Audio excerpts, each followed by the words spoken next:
Formation দেখে কিভাবে parts of speech নির্ণয় করব, এটার অনেকগুলো সিস্টেম রয়েছে। এই হচ্ছে ফ্যাক্ট। তাহলে কোনো ওয়ার্ডের শেষে ম্যান্ড থাকলে, ফরমেশন মানে গঠন আর কি বা চেহারা, কোনো ওয়ার্ডের শেষে ম্যান্ড থাকলে সেটা নাউন হয়, যেমন অ্যাচিভমেন্ট, আর্গুমেন্ট, পানিশমেন্ট। কোনো ওয়ার্ডের শেষে সন থাকলে নাউন হয়, ট্রানজিশন, ইনফরমেশন, এরকম। ডম থাকলে নাউন হয়, ফ্রিডম, কিংডম, উইজডম। কোনো ওয়ার্ডের শেষে এল থাকলে নাউন হয়। সো এল থাকলে সাধারণত অ্যাডজেক্টিভ হয়, এখানে একটু বুঝতে হবে প্লিজ। কোনো ওয়ার্ডের শেষে এল থাকলে সাধারণত অ্যাডজেক্টিভ হয়, সাধারণত অ্যাডজেক্টিভ হয়, সাধারণত অ্যাডজেক্টিভ হয়। একটু মনোযোগ প্লিজ।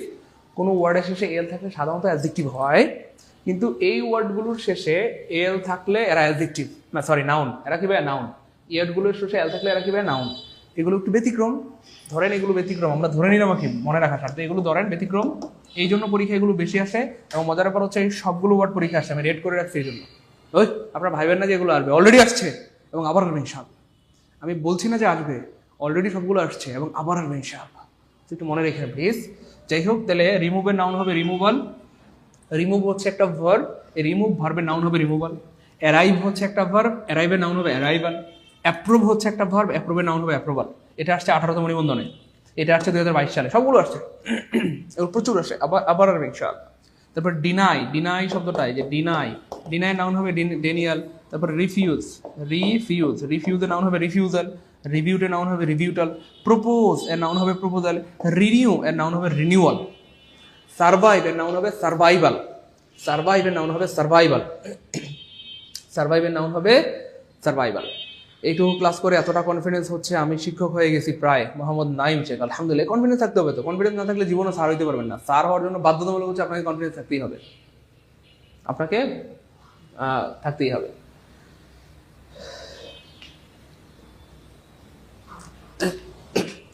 ওকে, এবার খেয়াল করে দেখেন, এএনসি থাকলে সেটা নাউন হয়। কোনো অর্ডার শেষে এন্ড থাকলে নাউন হয় ডরম্যান্ট, অ্যাপ্লিকেন্ট, পার্টিসিপেন্ট। আইএসএম থাকলে নাউন হয় কমিউনিজম, অপটিমিজম, এরকম। ইএসএস থাকলে নাউন হয় প্রোগ্রেস, বা নেস থাকলে নাউন হয়। সো এগুলো থাকলে সাধারণত কি হয়,